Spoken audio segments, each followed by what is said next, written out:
बाबा जी की प्यारी साध संगत जी, राधा स्वामी जी। संगत जी, ये साखी एक भाई की। जब इस साखी को मैंने पढ़ा तो मेरी आंखों से आंसू नहीं रुक रहे थे। इस साखी में हमें पता चलेगा कि हमें अपने सद्गुरु का कैसे शुकराना करना चाहिए। संगत जी, हमारी आप सब से एक विनती है कि इस साखी को अंत तक जरूर सुने और कमेंट बॉक्स में राधा स्वामी जी जरूर लिखें और इस वीडियो को अपने दोस्तों और सत्संगी भाइयों के साथ जरूर शेयर करें। संगत जी, एक भाई था जिसकी उम्र 27-28 साल थी। उस भाई की शादी को 1-1.5 साल ही हुआ था कि उनके घर एक बेटे ने जन्म लिया। परिवार बड़ी खुशी से रहने लगा। एक बार कुछ ही दिन बीते कि उनके घर उनका साला आया और कहने लगा कि काफी टाइम हो गया है, बहन रहने के लिए हमारे घर नहीं आई है। कुछ दिन हम भी अपने भांजे के साथ खेल लेंगे। अगर आप जीजा जी से कहो तो हम अपनी बहन को ले जाते हैं। परिवार बहुत अच्छा था तो उन्होंने कहा कि ये भी कोई पूछने वाली बात है।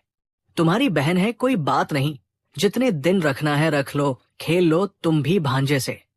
अब भाई अपनी बहन को और भांजे को लेकर वहां से निकल गए।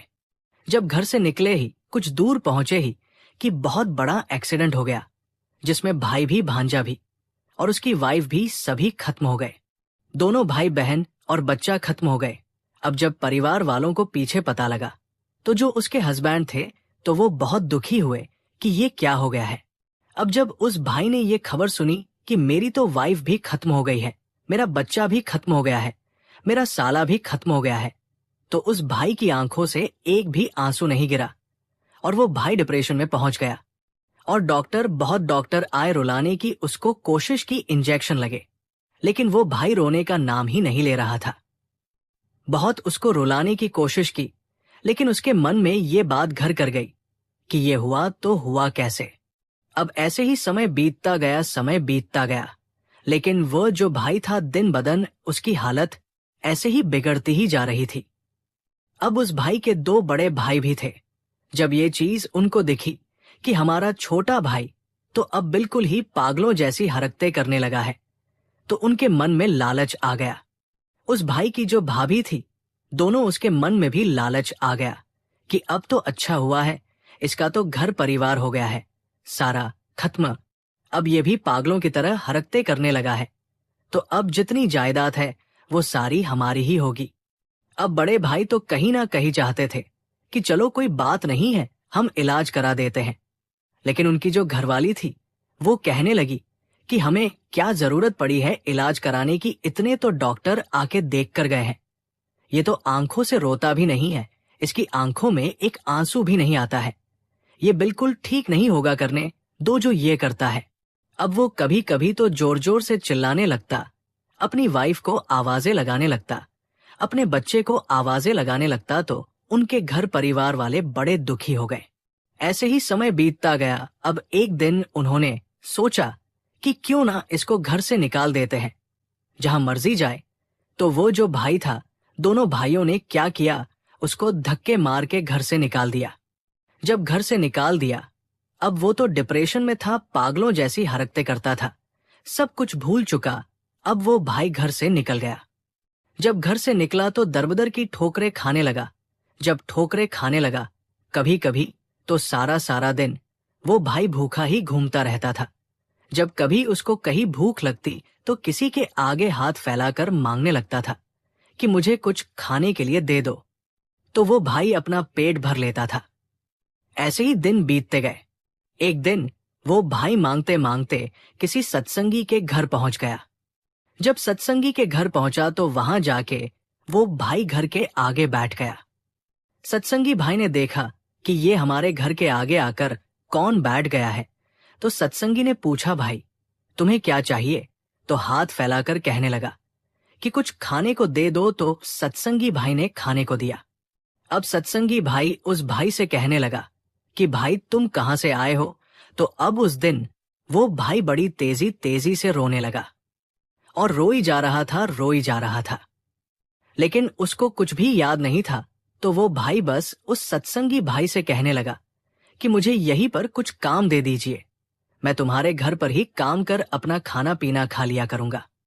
अब जो सत्संगी भाई था उसने सोचा कि ये काम तो करने लायक लग नहीं रहा। ये तो बहुत ही डिप्रेशन में है। मुझे ये शक्ल सूरत से तो लगता है कि ये अच्छे परिवार से है, लेकिन इसकी हालत तो बहुत ही बुरी हो चुकी है। अब सत्संगी भाई को उस पर बड़ी दया आई, तो उस भाई ने अंदर बुला लिया। अब डॉक्टर के पास सत्संगी भाई ने उसका इलाज करवाया। डॉक्टरों ने कहा कि इसकी जो पिछली याददाश्त है बिल्कुल जा चुकी है। ये भाई को बहुत बड़ा कोई धक्का लगा है, ये डिप्रेशन में है। तो सत्संगी भाई भी जमीन जायदाद से बहुत अच्छा था, खुशी था। तो उस भाई ने कहा कि पैसे की कोई परवाह मत करो, इस भाई का अच्छे से अच्छे इलाज करो, ये भाई ठीक हो जाना चाहिए। अब डॉक्टर अब घर पर ही आकर उस भाई का इलाज करते थे, उसको दवाई वगैरह देते थे। अब वो भाई धीरे धीरे ठीक होने लगा। अब उस भाई को थोड़ा थोड़ा याद आने लगा। तो जब उस भाई को याद आया तो उस भाई ने सारी बात सत्संगी भाई को बताई। जब सत्संगी भाई को बात बताई तो सत्संगी भाई की भी आंखों में आंसू आ गए। तो उस सत्संगी भाई ने उस भाई को अपने गले से लगा लिया।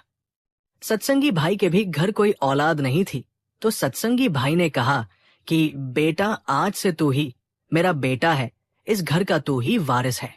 अब उन दोनों में बहुत प्यार हो गया। अब सत्संगी भाई ने उस भाई की शादी भी करवा दी। अब शादी करवाकर उस भाई का परिवार बहुत खुश हो गया। जब शादी हो गई तो अब वह जो भाई था वो सत्संगी भाई को पापा कहकर बुलाने लगा। तो कहने लगा कि पापा, आप किसको मानते हो? तो सत्संगी भाई ने कहा कि बेटा, हम तो बाबा जी को मानते हैं, वो व्यास में रहते हैं। तो वो भाई कहने लगा कि मुझे भी वहां पर जाना है। जब उस भाई ने ये बात सुनी तो सारी बात सत्संगी भाई ने बताई कि वहां पर तो बहुत ही मन शांत होता है।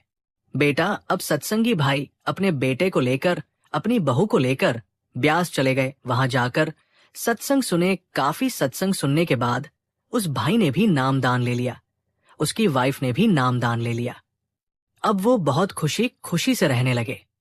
अब जब वो जो भाई था, भाई बहुत अपना भजन स्मरण करने लगा, इतना भजन स्मरण करने लगा। कभी कभी तो वो सारा दिन ही भजन सिमरन पर बैठा रहता था, क्योंकि सत्संगी भाई ज्यादा अच्छा था। तो कोई कामकाज करने की जरूरत ही नहीं होती थी। उनके घर नौकर चाकर ही इतने थे, तो वो जो लड़का था अपना कामकाज देख लेता था, उसे कोई चिंता ही नहीं होती थी। तो फिर से अपने भजन स्मरण पर बैठ जाता था। अब इतना भजन स्मरण करने लगा कि मालिक की उस पर बहुत दया हो गई। अब कुछ समय बीता तो उसके मन में एक दिन फिर से वही बातें याद आ गई कि मेरे साथ ऐसा कैसे हो गया। फिर से वही उसके दिमाग में बातें घूमने लगी। तो जो उसकी वाइफ थी वो कहने लगी कि क्यों आप मन दुखी कर रहे हो, शायद मालिक ने यही लिखा था। ऐसा ही होना था। तो फिर उसकी वाइफ ने पूछा कि यहां तुम पहले रहते थे, तब आप क्या बाबा जी को मानते थे? तो उस भाई ने कहा कि नहीं, हम बाबा जी को क्या, हम तो किसी को भी नहीं मानते थे। तो उसकी वाइफ ने कहा कि ये तो फिर एक मालिक ने जरिया बनाया है, क्यों आप रो रहे हो? तो वो भाई कहने लगा कि मेरा मन कर रहा है एक बार मैं अपने घर जाकर देखूं कि मेरा घर और मेरे भाइयों की क्या हालत है। तो उसकी वाइफ कहने लगी, क्यों चिंता कर रहे हो, आपका मन है आप जरूर जाओ, लेकिन मैं नहीं जाऊंगी। अब वो भाई अपने सत्संगी भाई से पूछकर अपने घर गया। जब उस घर में पहुंचा तो क्या देखते हैं कि उस घर का तो पूरा का पूरा वातावरण ही खराब हो गया। उनके भाई तो बिल्कुल ही गरीब हो चुके थे। जब भाइयों ने अपने भाई को देखा तो वो तो देखकर हैरान हो गए कि ये कौन है, ये कैसे आ गया यहाँ पर। ये तो ऐसे लग रहा है जैसे कोई सेठ बन गया हो। जब वो भाई उनके घर पहुंचा तो भाइयों की इतनी बुरी हालत कि उस भाई से देखा ही नहीं गया। अब वो भाई कहने लगे कि तुम्हें तो हमने छोटे भाई बहुत ढूंढा था, तुम कहाँ चले गए थे?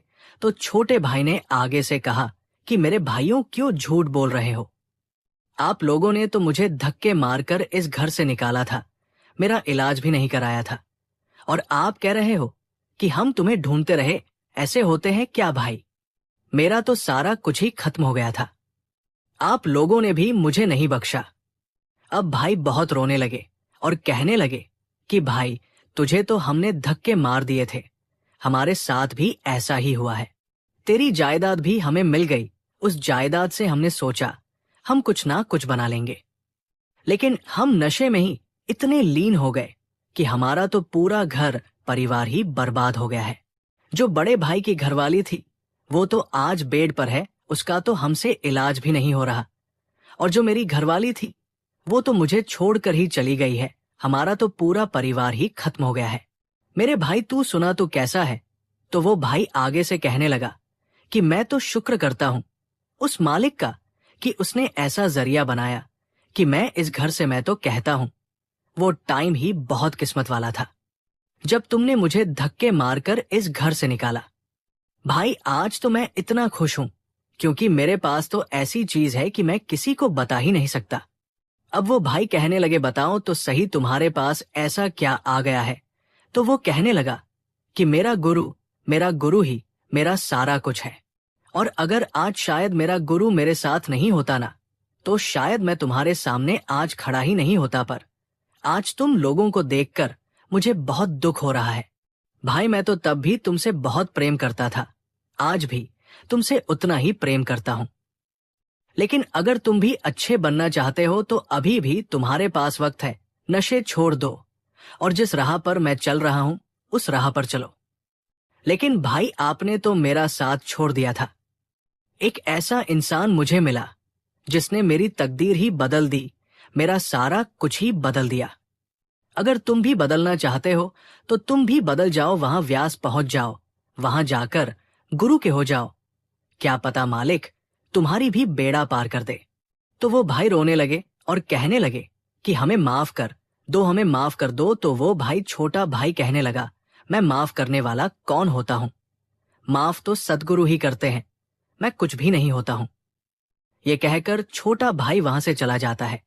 और छोटा भाई जब घर जाता है तो बहुत ही परेशान होता है, और वो तब भी अपने गुरु के आगे ये अरदास करता है कि हे सद्गुरु, मेरे भाइयों को भी बख्श लो, मेरे भाइयों को भी बख्श लो, उन्हें भी सुध बुद्धि दे दो। क्योंकि जो मालिक से जुड़े होते हैं ना, वो कभी किसी का बुरा नहीं चाहते हैं। लेकिन जो मालिक की रूहें होती है उन्हें मालिक कैसे अपनी ओर खींचता है ये हमें भी नहीं पता होता। लेकिन जब हमारे साथ ऐसा होता है ना, तब तो हमें लगता है कि शायद हमारे कुछ सारे दरवाजे ही बंद हो गए हैं। लेकिन हमें ये नहीं पता होता कि आगे का दरवाजा पता नहीं मालिक ने कितना बड़ा खोला हुआ है। ऐसा ही उस भाई के साथ हुआ। वो भाई तो अपने घर बहुत खुशी से रहने लगा, लेकिन जिन्होंने धक्के मारे थे वो बहुत दुखी हो गए थे। पर मालिक की दया हो गई उन पर भी। वो भी गुरु के पास गए, व्यास गए। वो भाई भी गुरु को मानने लगे, उन्होंने भी नाम दान ले लिया, वो भी सद्गुरु के हो गए। अभी भी इतना सब कुछ ठीक नहीं हुआ है, लेकिन धीरे धीरे मालिक उनका भी सब कुछ ठीक कर देगा। तो हमें यही इस साखी से सीख मिलती है कि मालिक सब कुछ करता है, बस हमें पता ही नहीं चलता कि आगे आने वाला टाइम हमारा कैसा होता है। बस हमें हमेशा गुरु के ही रहना चाहिए। गुरु के हो अगर हम हो गए तो गुरु कभी भी हमें अपने से दूर नहीं करता। संगत जी, ये थी उस भाई की साखी जिससे सुनकर आपकी भी आंखों में आंसू आ गए होंगे। संगत, अब मैं आपको एक और साखी सुनाता हूं, कृपा वीडियो में बने रहिए। संगत जी, ये सांसारिक जीवन एक निरंतर भागदौड़ का नाम बन गया है। मनुष्य दिन रात सांसारिक चिंताओं, इच्छाओं और लोभों में इतना उलझा हुआ है कि उसे अपनी मृत्यु तक के बारे में सोचने का भी समय नहीं मिलता। वो सुबह से शाम तक अपने कर्तव्यों, परिवार, कामकाज और सुख सुविधाओं की दौड़ में लगा रहता है, और जो क्षण मिलते हैं उनमें भी मन भोग, विलास, प्रसिद्धि, संपत्ति और मान सम्मान की योजनाओं में रमा रहता है। उसे ये भी ध्यान नहीं रहता कि एक दिन ये सब कुछ छूट जाना है, ये शरीर मिट्टी में मिल जाना है और आत्मा को आगे की यात्रा करनी है। मनुष्य अपने जीवन को इस तरह जीता है जैसे मृत्यु कभी आएगी ही नहीं। परंतु संगत जी, ये सच्चाई है कि मृत्यु ही एकमात्र निश्चितता है। चाहे कितनी भी आधुनिक दवाइयां, यंत्र, जीवन रक्षक मशीनें या विज्ञान की तरक्की क्यों ना हो, मृत्यु को रोका नहीं जा सकता। शरीर को कुछ समय तक जीवित रखा जा सकता है, पर अंततः आत्मा को देह का त्याग करना ही पड़ता है। लोग मृत्यु की चर्चा से डरते हैं, उसे अपशकुन मानते हैं, या फिर व्यावहारिक लोग केवल वसीयत लिखकर, बीमा करवाकर या दाह संस्कार की जगह तय करके खुद को तैयार समझ लेते हैं। पर यह तैयारी केवल बाहरी है। अंदरूनी रूप से कोई भी ये नहीं जानता कि मृत्यु के बाद क्या होगा, आत्मा कहाँ जाएगी और किस अवस्था में पहुंचेगी। अधिकतर लोग कहते हैं मरने के बाद देखेंगे, पर संत मत सिखाता है कि मृत्यु का अनुभव जीवित रहते हुए ही किया जा सकता है। संत मत कहता है मरते दम तक नहीं, बल्कि जीते जी मरना सीखो। यही मरना जीते जी ध्यान और सुमिरन की वो कला है जिसके माध्यम से साधक अपनी चेतना को शरीर के 9 द्वारों से खींचकर तीसरे तिल तक लाता है, जहां से आत्मा का वास्तविक उन्नयन आरंभ होता है। संगत जी, आप सभी से विनती है कि इस वीडियो को अंत तक अवश्य श्रवण करें, क्योंकि इसमें केवल बातें नहीं बल्कि वो अनुभव छिपा है जो हर सत्संगी के जीवन को बदल सकता है। आगे बढ़ने से पहले आपसे एक छोटी सी विनती है, जल्दी से हमारे चैनल को सब्सक्राइब कर लें ताकि ऐसे ही आध्यात्मिक ज्ञान आप तक निरंतर पहुंचता रहे। मरने के बाद क्या होता है, चलिए समझते हैं। संगत जी, आज हम एक ऐसे रहस्य की बात करने जा रहे हैं जो हर इंसान के मन में कभी ना कभी अवश्य उठता है। मरने के बाद हमारी आत्मा के साथ क्या होता है? क्या सच में मृत्यु के बाद यमराज आते हैं, जैसे लोक कथाओं और पुराणों में बताया गया है, या फिर जैसा हमारे संत महापुरुष कहते हैं, ये कार्य स्वयं सच्चे गुरु का होता है, जो अपनी साधक आत्मा को प्रेम पूर्वक शरीर से निकालकर ऊंचे लोकों की ओर ले जाते हैं। संगत जी, ये विषय केवल जिज्ञासा नहीं बल्कि जीवन के वास्तविक उद्देश्य से जुड़ा हुआ है, क्योंकि जिसने मृत्यु को समझ लिया उसने जीवन का सार जान लिया। तो संगत जी, इस वीडियो को अंत तक अवश्य श्रवण करें, क्योंकि आज आप जानेंगे कि मृत्यु अंत नहीं है बल्कि आत्मा की अगली यात्रा की शुरुआत है, और उस यात्रा में आपका मार्गदर्शन कौन करता है, ये सबसे बड़ा रहस्य है।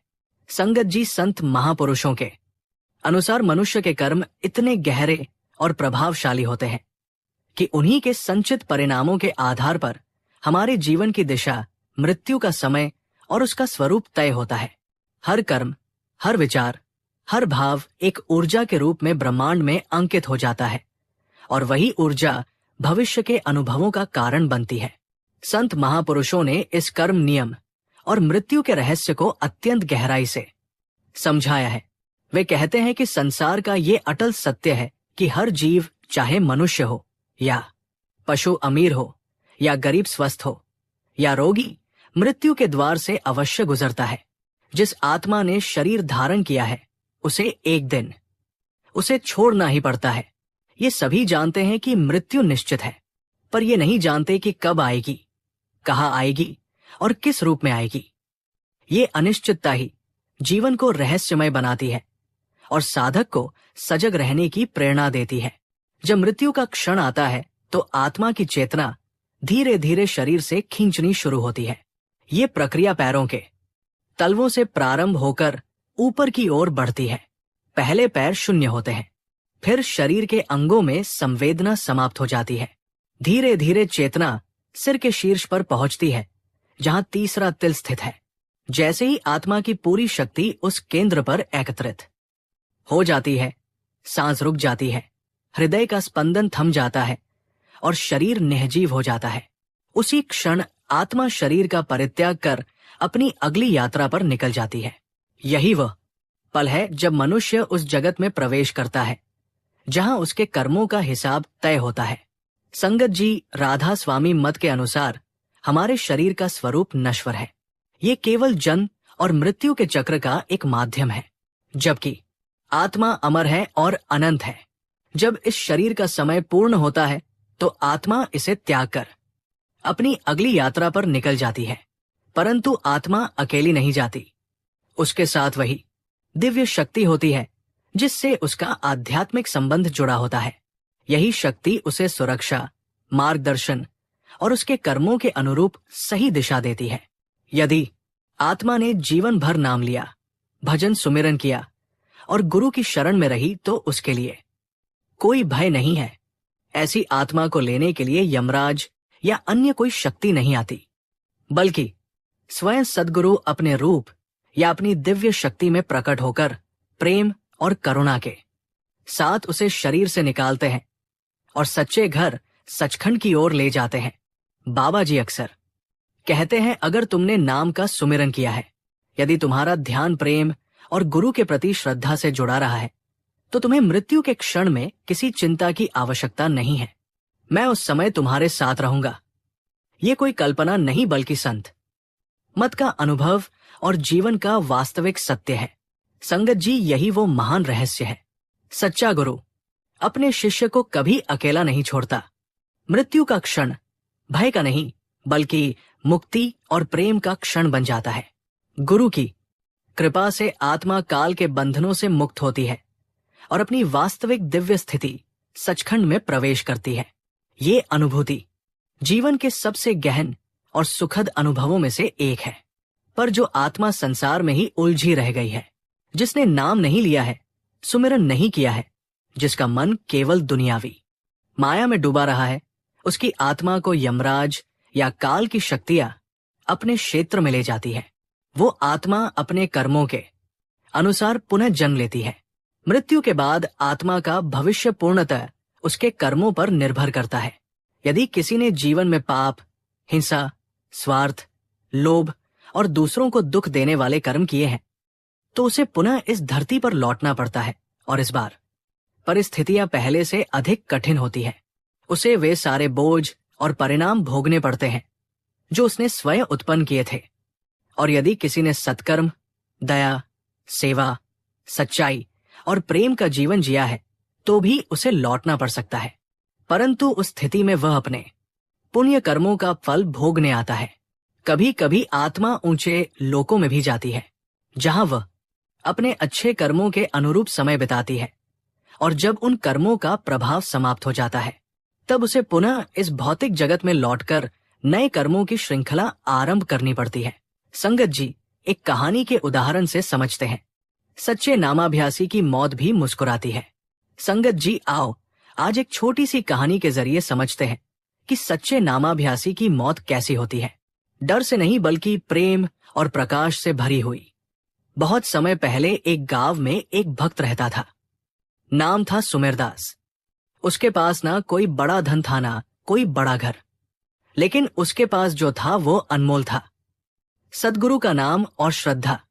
हर सुबह वो उठकर सबसे पहले गुरु मंत्र का सुमिरन करता, दिन भर सेवा में लगा रहता और रात को नाम में लीन होकर सो जाता। लोग कहते थे, सुमेरदास तो इस संसार में रहते हुए भी जैसे किसी और लोक में रहता है। उसके चेहरे पर हमेशा शांति रहती थी। एक दिन समय आया जब सुमेरदास का शरीर धीरे धीरे कमजोर होने लगा। गांव के लोग उसे देखने आए। किसी को दुख था, किसी को अचरज, पर जो दृश्य उन्होंने देखा वो अद्भुत था। सुमेरदास ना रो रहा था, ना डर रहा था। वो आंखें बंद करके मुस्कुरा रहा था। धीरे धीरे उसकी सांसें थम गई, लेकिन उसी क्षण कमरे में अद्भुत सुगंध फैल गई, जैसे किसी ने फूलों का हार खोल दिया हो। उसके चेहरे पर हल्की मुस्कान थी और आंखें ऊपर की ओर, मानो वो किसी दिव्य ज्योति को निहार रहा हो। लोगों ने कहा, यह कोई साधारण मौत नहीं थी, ये तो मुक्ति का क्षण था। कहा जाता है कि उस पल सद्गुरु स्वयं प्रकट हुए और सुमेरदास दास की आत्मा को अपने साथ लेकर उसे उस लोक में पहुंचाया जहां सदा शांति और आनंद है। संगत जी, ये कहानी हमें यही सिखाती है कि जो नाम में सच्चा है, जो भाव से भरा है, उसकी मौत भी हंसते हुए आती है, क्योंकि उसके लिए मौत अंत नहीं, मिलन की शुरुआत होती है। सच्चे नाम अभ्यासी को मौत का भय नहीं, क्योंकि उसके अंत समय पर स्वयं सद्गुरु साथ होते हैं। ये वही क्षण था जब सद्गुरु स्वयं उसकी आत्मा को अपने साथ ले गए। इसके विपरीत जो व्यक्ति नाम से दूर झूठ और लोभ में जीता है, उसके अंतिम क्षणों में बेचैनी, डर और घबराहट होती है। वो बार बार किसी को बुलाता है, पर कोई उत्तर नहीं मिलता। ये वही समय होता है जब काल की डोरी उसे खींच रही होती है। सद्गुरु कभी भी अपने सच्चे सिमरन करने वाले को अकेला नहीं छोड़ते। नामधारी सदा हुक्म में रहते हैं, काल उनको छू नहीं सकता। इसलिए संत कहते हैं, अंतिम समय की चिंता मत करो, अभ्यास और नाम जोड़ो, क्योंकि जो जीव अभी से नाम में रम गया है उसका मार्ग पहले से ही निश्चित हो चुका है। नाम सुमिरन जो करे सदा मन तन रहे उजास। अंत समय सद्गुरु मिले मिटे जन की प्यास। जिनके मन में माया बसे नित्य मोह के जाल। अंत समय काल ले जाए फिर आवे संसार। संगत जी, अंत का समय वास्तव में परीक्षा का नहीं बल्कि फल का समय होता है जो जीवन भर सद्गुरु की याद में जिया उसके लिए मृत्यु एक उत्सव है, क्योंकि वही तो मिलन का क्षण है। और जो संसार में उलझा रहा उसके लिए वही क्षण भय का होता है। इसलिए संत महापुरुष कहते हैं, अंत की चिंता मत करो, वर्तमान को पवित्र करो। नाम, सिमरन, सेवा और गुरु प्रेम में जीवन बिताओ तो अंत समय सद्गुरु स्वयं हाथ थाम लेंगे। संगत जी, आज का संदेश यही है, हर दिन ऐसे जियो जैसे ये अंतिम दिन हो। हर श्वास में नाम रखो, हर कर्म में सत्य रखो और हर पल गुरु की याद में रहो। नाम सुमिरन कर ले भाई, यही तेरी नैया पार लगाएगी। संगत जी, संत महापुरुष बार बार हमें यही समझाते हैं कि ये संसार एक सराय है, स्थायी ठिकाना नहीं। हम सब यात्री हैं, कुछ समय के लिए यहां रुके हैं, परंतु हमारा वास्तविक घर वह है सतलोक जहां से आत्मा आई है। ये शरीर, ये संसार, ये परिवार सब यही रह जाएगा, पर आत्मा को तो अपने घर लौटना है और उस यात्रा में मार्गदर्शक सिर्फ और सिर्फ सद्गुरु है। सद्गुरु ही वो शक्ति है जो काल के दरवाजे पर खड़ी होकर अपनी आत्मा को सुरक्षा देते हैं। वह जीव जो नाम का अभ्यास करता है, जिसका मन गुरु के प्रेम में लीन रहता है, जब मृत्यु आती है तो उसका भय मिट जाता है, क्योंकि वह जानता है अब कोई अंधकार नहीं, अब ज्योति का मार्ग है। सद्गुरु अपने नामधारी को मृत्यु के उस द्वार से निकालकर उसे उजाले के उस लोक में ले जाते हैं जहां शांति, प्रेम और आनंद की लहरें हैं। सत्संग वाणी कहती है, नाम बिना जो मरत है काल गए सिर सोए। नाम लिए जो मरत है तिनको कुछ ना होए। अर्थात जो जीव बिना नाम के जाते हैं उन्हें काल अपने अधीन ले जाता है, पर जो नाम लेकर जाते हैं उन पर कोई शक्ति प्रभाव नहीं डाल सकती। संगत जी, यहां एक और बात समझनी जरूरी है, नाम लेना ही काफी नहीं, नाम जीना भी आवश्यक है, क्योंकि केवल शब्दों से नहीं भाव और आचरण से मुक्ति का मार्ग खुलता है। जो जीव नाम लेकर फिर भी झूठ, क्रोध, द्वेष और लालच में डूबा रहता है वो अभी भी काल के प्रभाव में है, पर जो जीव हर क्षण जागरूक रहकर नाम के अनुसार जीवन जीता है वह सचमुच सद्गुरु की छत्र छाया में है। इसलिए संगत जी, नाम ही असली सहारा है। धन, परिवार, रिश्ते सब यही रह जाएंगे, पर नाम, सिमरन और गुरु प्रेम यही आत्मा के साथी बनकर वहां तक जाएंगे जहां काल का कोई अधिकार नहीं। नाम सुमिरन कर ले भाई, यही तेरी नैया पार लगाएगी। इसलिए हर श्वास को नाम में रंग दो, ताकि जब अंत का समय आए तो सद्गुरु स्वयं कहें, आजा मेरे बच्चे अब घर चले। संगत जी, जीवन का हर क्षण हमें एक दिशा में ले जा रहा है, या तो सद्गुरु की गोद की ओर या काल के फेर की ओर। सद्गुरु सदा हमारे संग है, बस हमें नाम में टिके रहना है। यही सच्चा जीवन है, ये चुनाव हमारा है।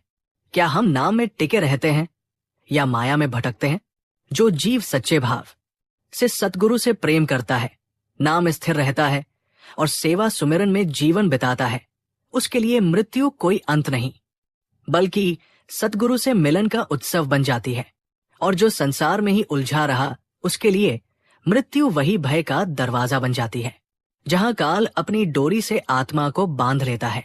इसलिए संगत जी, संत महापुरुष यही समझाते हैं, अंत की चिंता मत करो, नाम और सुमिरन की आदत डालो। हर सुबह गुरु की याद से दिन शुरू करो, हर रात नाम के साथ सो जाओ, ताकि जब अंतिम सांस आए तो होठों पर एक ही शब्द हो, राधा स्वामी, क्योंकि वही शब्द उस लोक का द्वार खोलता है जहां सतगुरु स्वयं प्रतीक्षा कर रहे हैं। नाम वाला जीव कभी अकेला नहीं होता, अंतिम समय पर भी सद्गुरु उसकी आत्मा का हाथ थामे रहते हैं। संगत जी, यही है कर्म चक्र जो आत्मा को जन्म और मृत्यु के अनंत फेर में बांधे रखता है। जब तक मनुष्य अपने मन को शुद्ध नहीं करता, जब तक भीतर से मोह, वासना, द्वेष और अहंकार को समाप्त नहीं करता, तब तक ये आत्मा मुक्त नहीं हो सकती। हर जन्म में हम अपने पिछले कर्मों का परिणाम भुगतते हैं और नए कर्मों का बीज बोते हैं। यही कारण है कि आत्मा इस अंतहीन यात्रा में बार बार भटकती रहती है, जब तक वो सच्चे ज्ञान, भजन, सुमिरन और सद्गुरु की कृपा से अपने मूल स्थान सचखंड की ओर वापस ना लौट जाए। संत महापुरुष कहते हैं कि मृत्यु कोई अंत नहीं है, बल्कि आत्मा के लिए एक नया आरंभ है, एक और अवसर स्वयं को पहचानने का। मृत्यु के बाद आत्मा अपने कर्मों के अनुसार उचित लोक में जाती है। जो आत्मा अभी भी सांसारिक वासनाओं में बंधी होती है, वो पुनर्जन्म लेती है, और जो साधना में आगे बढ़ चुकी होती है, उसे ऊंचे मंडलों की प्राप्ति होती है। इस प्रकार हर आत्मा अपने कर्मों का न्याय स्वयं अपने भीतर से प्राप्त करती है, क्योंकि ईश्वर का नियम अत्यंत न्यायप्रिय और सटीक है। संत महापुरुष आगे समझाते हैं कि कई लोग ये मानने को तैयार नहीं होते कि मृत्यु के बाद भी जीवन है या कि अन्य लोगों का अस्तित्व है। परंतु संगत जी, सोचिए, क्या ये स्वयं में अद्भुत नहीं है कि हम इस समय पृथ्वी पर खड़े होकर सांस ले रहे हैं, जबकि ये पृथ्वी स्वयं एक अग्निपिंड सूर्य के चारों घूम रही है, और वो सूर्य भी एक असीम ब्रह्मांड में लटका हुआ है। जब ये चमत्कारिक तथ्य हम मान लेते हैं, तो क्या ये असंभव है कि मृत्यु के पार भी कोई और अस्तित्व हो? ये सृष्टि ही जब इतनी रहस्यमय और सूक्ष्म है, तो आत्मा की यात्रा भी उससे कम अद्भुत कैसे हो सकती है? इसलिए संगत जी, संत मत हमें केवल ये नहीं सिखाता कि जीवन कैसे जिए, बल्कि ये भी सिखाता है कि मृत्यु के लिए कैसे तैयार हो। मृत्यु वह दरवाजा है जो हमें हमारे कर्मों के परिणामों की ओर ले जाता है। परंतु यदि हम अपने जीवन में सत्संग, सेवा, सुमिरन और ध्यान का अभ्यास करें, तो यही मृत्यु हमें भय नहीं बल्कि मुक्ति प्रदान करती है। ये जीवन का सबसे पवित्र क्षण बन जाता है, जब आत्मा अपने सच्चे घर, अपने प्रभु, अपने स्रोत की ओर लौटती है। इस समझ के साथ जीना ही सच्चा धर्म है, क्योंकि तब मृत्यु का भय मिट जाता है और जीवन प्रभु की योजना का एक सुंदर अध्याय बन जाता है। संगत जी, बाबा जी बार बार यही सिखाते हैं, ये मनुष्य का जन्म अत्यंत अनमोल है और यही जीवन मुक्ति पाने का वास्तविक अवसर है, क्योंकि जब तक हम जीवित हैं तब तक ही हमें नाम, सुमिरन, सेवा, भक्ति और सच्चे प्रेम में लीन होने का अवसर मिलता है। ये समय दोबारा नहीं आता, इसलिए इसे व्यर्थ नहीं गंवाना चाहिए। तो संगत जी, यदि हम चाहते हैं कि परमात्मा स्वयं हमें लेने आए, अर्थात हमारे सद्गुरु हमारे लिए अपने दिव्य रूप में प्रकट हो, तो हमें अभी से ही अपनी आत्मा को तैयार करना होगा। ये तैयारी हर रोज नाम सुमिरन, मन की शुद्धि, प्रेम, दया और सेवा में लीन होने से होती है। अपने भीतर किसी भी प्रकार का बैर, द्वेष और नफरत ना रखें और अपने सद्गुरु के चरणों में पूर्ण श्रद्धा और विश्वास बनाए रखें, क्योंकि संगत जी, जब मन शांत होता है, जब हमारे विचार प्रेम और भक्ति में केंद्रित होते हैं, तब आत्मा स्वयं चमकती है, और जब आत्मा चमकती है, तब सद्गुरु अपनी दिव्य दृष्टि से उसे पहचानते हैं और अपने साथ लेने आते हैं। यही वो मार्ग है जिससे मृत्यु का क्षण भय का नहीं बल्कि आनंद और मुक्ति का बन जाता है। ईश्वर करे कि हर आत्मा को ये सुनहरा अवसर मिले, नाम सुमिरन और भक्ति का ऐसा अनुभव जो जीवन में हमें पूर्ण करे, ताकि जब ये नश्वर शरीर त्यागना पड़े तो हमारे सद्गुरु अपने दिव्य रूप में हमें लेने आए और अपने घर सचखंड में ले जाएं। यही जीवन का परम उद्देश्य और सबसे बड़ा सौभाग्य है। महाराज चरण सिंह जी महाराज ने डाई टू लाइफ में कहा है कि ध्यान का वास्तविक उद्देश्य शरीर से बाहर निकलने की तैयारी करना है। जैसे कोई कलाकार मंच पर प्रस्तुति से पहले बार बार अभ्यास करता है, वैसे ही साधक ध्यान में रोजाना मृत्यु का अभ्यास करता है। ये ध्यान मृत्यु की तैयारी है, ताकि जब वास्तविक मृत्यु आए तब आत्मा भ्रमित ना हो, भयभीत ना हो। उन्होंने कहा, जब आत्मा 9 द्वारों से सिमटकर तीसरे तिल पर पहुंचती है तभी देह छूटती है, परंतु ध्यान में वही प्रक्रिया धीरे धीरे अभ्यास के रूप में होती है। महाराज जी ये भी समझाते हैं कि जब साधक ध्यान में ऊपर उठने लगता है, जब मन और आत्मा का संयोग शरीर से टूटने लगता है तो डरना नहीं चाहिए। अगर ऐसा डर मन में रहेगा कि मैं वापस शरीर में नहीं आऊंगा, तो कोई भी ध्यान नहीं लगा पाएगा। संत मत की पूरी साधना इसी अनुभव की तैयारी है। मृत्यु से पहले मृत्यु का साक्षात्कार करने की जब साधक ये अनुभव करता है तो मृत्यु उसके लिए भय का नहीं बल्कि मुक्ति का क्षण बन जाती है। उन्होंने कहा, जो बात हम जीवन भर पाने की कोशिश करते रहे, मृत्यु के समय वही तो प्राप्त होने वाली है। फिर रोना या डरना कैसा? वो तो आनंद का क्षण है जब आत्मा अपने घर लौटती है। संगत जी, ध्यान ही वो साधना है जिसके द्वारा हम अपने जीवन के वास्तविक उद्देश्य को पूरा करते हैं।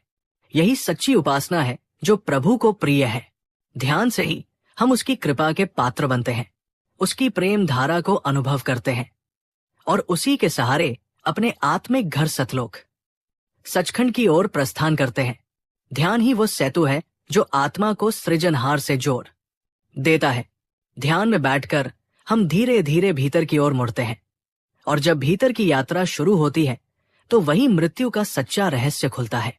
संत मत कहता है, हमारा उद्देश्य ईश्वर से एक होना नहीं बल्कि ये पहचानना है कि हम सदा से उसी के अंश रहे हैं। आत्मा की ये पुकार हमें भीतर की ओर खींचती है और जब हम सच्चे जीवित गुरु की शरण में आकर सुमिरन और ध्यान करते हैं तब वो गुरु हमें इस यात्रा का मार्ग दिखाता है। गुरु ही वो जीवित सेतु है जो आत्मा को देह से परे, मृत्यु से परे अनंत प्रकाश में ले जाता है।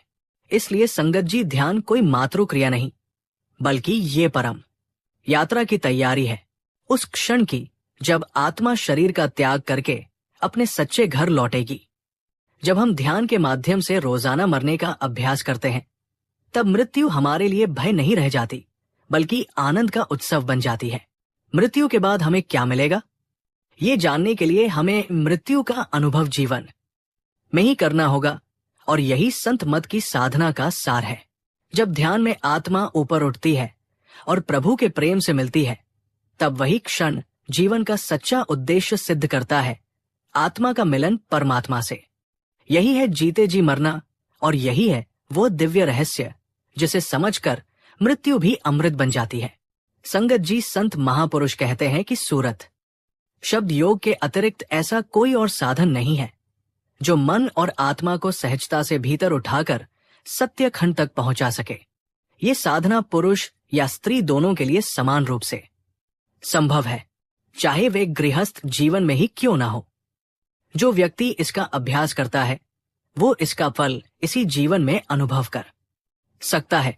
ये ध्यान पद्धति आत्मा को आकाशीय लोकों से आती हुई दिव्य ध्वनि के सहारे ऊपर उठाने का मार्ग है। आत्मा वास्तव में प्रकाश, जीवन और शब्द की एक किरण है जो सृष्टि के आरंभ में परमधाम से निकली थी और उसके साथ शब्द की शक्ति भी थी। संगत जी, हर व्यक्ति को सुंदर दृश्य देखना, आकर्षक व्यक्तियों या वस्तुओं को निहारना अच्छा लगता है। इसी प्रकार सबको मधुर संगीत सुनना प्रिय होता है, क्योंकि जब भी आत्मा किसी मीठे स्वर या सुर को सुनती है तो वो भीतर से आनंदित और मुग्ध हो उठती है। इसका कारण यही है कि आत्मा स्वयं प्रकाश, सौंदर्य और संगीत का स्वरूप है। वो उस परम सत्ता की किरण है जो पूर्ण ज्योति, सुंदरता और नाद शब्द का स्रोत है। इसीलिए आत्मा सुंदर रूपों और मधुर ध्वनियों की ओर आकर्षित होती है।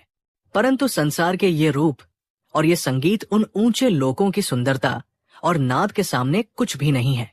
वहां की छवियां और ध्वनियां इतनी मोहक और दिव्य है कि शब्दों में उनका वर्णन असंभव है। इसलिए हर साधक को चाहिए कि वो अपने भीतर की ओर यात्रा करें और वहां की आनंदमय ज्योति और नाद का अनुभव करें। तब उसे समझ आएगा कि असली सौंदर्य और अद्भुत दृश्य तो उसके भीतर है और ये संसार जो वो बाहर खोजता फिरता है वो कितना क्षणभंगुर और नश्वर है। संत महापुरुष आगे बताते हैं कि संसार के जितने भी धर्म हैं या जितने भी ज्ञानी, बुद्धिमान और विद्वान लोग हैं वे सच्चे परमात्मा राधा स्वामी दयाल और उनके अनंत धाम से अनजान हैं। ऐसा आंतरिक साधन जो मन और आत्मा को सुरक्षित ढंग से ऊपर उठा सके और जिसे हर कोई गृहस्थ या सन्यासी कर सके, किसी अन्य धर्म में नहीं सिखाया गया। इसीलिए ऐसी साधना और इसकी पूर्ण व्याख्या केवल सत्संग में ही मिलती है, जिसे स्वयं परम पुरुष स्वामी जी महाराज ने संत सद्गुरु रूप में अवतरित होकर प्रारंभ किया। इस मत में हर प्रश्न का पूर्ण और संतोषजनक उत्तर मिलता है। इसमें कुछ भी अनावश्यक या अस्वाभाविक नहीं है। ये मत किसी विद्या या बौद्धिक चातुर्य पर आधारित नहीं है, बल्कि समस्त ज्ञान और विज्ञान इसी धर्म से उपजाए। इसलिए एक सच्चे साधक को चाहिए कि वह अपनी बुद्धि और चालाकी को छोड़कर इस मत के सिद्धांतों को हृदय से समझे और इसका अभ्यास प्रारंभ करे। तब वो अपने उद्धार को इसी जीवन में प्रत्यक्ष देख सकेगा। जो साधक इस सूरज शब्द योग का अभ्यास ठीक प्रकार से करता है, वो इच्छा अनुसार शरीर छोड़ने की शक्ति प्राप्त कर लेता है। ऐसा साधक मृत्यु पर विजय पा लेता है। उसे मृत्यु का कोई भय या पीड़ा नहीं रहती। जब समय आता है या जब वो स्वयं चाहे, वो बिना किसी कष्ट के देह त्याग सकता है। यही सच्ची अमरता है, यही मुक्ति का मार्ग है। संगत जी, ध्यान दीजिए, सुमिरन, सेवा, सत्संग और सद्गुरु से प्रेम व विश्वास का महत्व हमारे जीवन और आत्मा की यात्रा में अत्यंत गहरा और अनमोल है। बाबा जी बार बार कहते हैं, ये मनुष्य जन्म बहुत अनमोल है, क्योंकि इसी जीवन में हमें नाम, सुमिरन, सेवा और सत्संग का अवसर मिलता है और इसी में हमारी मुक्ति और वास्तविक आनंद निहित है। केवल नाम जपना या भजन करना पर्याप्त नहीं। जब तक हमारा मन सद्गुरु के प्रति गहन प्रेम और अटूट विश्वास से भरा नहीं होता, तब तक आत्मा को वो शक्ति और मार्गदर्शन नहीं मिल पाता जो उसे सचखंड की ओर ले जाए। संगत जी, जब हम अपने हृदय को सद्गुरु के प्रेम में समर्पित करते हैं और विश्वास के साथ उनका नाम जपते हैं, तो मन के भय, द्वेष और मोह दूर हो जाते हैं। ये प्रेम और विश्वास ही साधक को जीवन के हर कठिन मार्ग और आध्यात्मिक चुनौतियों में अडिग, धैर्यवान और स्थिर बनाए रखते हैं। बाबा जी कहते हैं, यदि तुम्हारा ध्यान सद्गुरु के प्रेम में स्थिर रहेगा और विश्वास के साथ उसका नाम जपोगे, तो मृत्यु के क्षण में मैं तुम्हारे साथ रहूंगा। तुम अकेले नहीं होंगे। यही वो आधार है जो साधक को जन्म मरण के चक्र से मुक्त करता है। संगत जी, सुमिरन केवल शब्दों का उच्चारण नहीं, बल्कि हृदय और चेतना का केंद्र है, जो हमें सद्गुरु और परमात्मा के साथ जोड़ता है। जब हम प्रेम और भक्ति से शब्दों का जप करते हैं, तो आत्मा की आंतरिक शक्ति जागृत होती है और हमें भीतर की असीम ज्योति, नाद और आनंद का अनुभव होता है। सेवा भी इसी आध्यात्मिक यात्रा का अभिन्न हिस्सा है। जब हम सेवा में अपने मन, वचन और कर्म को समर्पित करते हैं, तो हमारा अहंकार कम होता है, भावनाएं निर्मल होती हैं और आत्मा सच्चाई और प्रकाश के निकट पहुंचती है। संगत जी, सत्संग उसी प्रेम और विश्वास का प्रत्यक्ष अनुभव है। जब हम सत्संग में बैठते हैं, भजन सुमिरन करते हैं और गुरुओं के अनुभव सुनते हैं, तो हमारी चेतना उच्चतर आध्यात्मिक स्तरों से जुड़ती है। ये हमें भीतर की यात्रा की ओर प्रेरित करता है और संसार की माया में उलझने से बचाता है। सत्संग से उत्पन्न ज्ञान, धैर्य और विवेक हमें जीवन में सही निर्णय लेने और मृत्यु के भय को समाप्त करने में सहायता करते हैं। संत महापुरुष बताते हैं कि सूरज शब्द योग के माध्यम से साधक अपनी आत्मा को धीरे धीरे ऊंचाई की ओर ले जाता है। जो व्यक्ति इस साधना का नियमित अभ्यास करता है, वो मृत्यु के समय भी भयमुक्त रहता है और अपने इच्छू शरीर त्याग सकता है। जब आत्मा चमकती है और सद्गुरु के प्रेम और विश्वास के प्रकाश में स्थिर होती है, तब सच्चा गुरु उसे पहचान कर अपने दिव्य रूप में सचखंड की ओर ले जाता है। इसलिए संगत जी, हर दिन का ये समय अत्यंत महत्वपूर्ण है। नाम सुमिरन करें, सेवा में लीन रहें, सत्संग में भाग लें और अपने हृदय को सद्गुरु के असीम प्रेम और विश्वास से भरपूर रखें। यही साधना हमारे मन को शांत करती है, आत्मा को जगमगाती है और मृत्यु के भय को समाप्त कर जीवन को सार्थक बनाती है। ईश्वर करे कि हर संगत अपने जीवन में इस मार्ग का अनुसरण करे और सद्गुरु अपने दिव्य रूप में उन्हें लेने आए ताकि आत्मा का उद्धार और मुक्ति इसी जीवन में संभव हो। यही जीवन का परम उद्देश्य, सच्चा सुख और सच्चा आनंद है। संगत जी, अगर इस वीडियो ने आपके हृदय में कोई प्रेरणा जगाई हो, अगर आपके भीतर मालिक से मिलने की कोई तड़प जागी हो, तो कृपया इसे सिर्फ अपने तक सीमित ना रखें। इसे अपने प्रियजनों के साथ जरूर साझा करें। इसी के साथ संगत जी, हम आपसे इजाजत लेते हैं।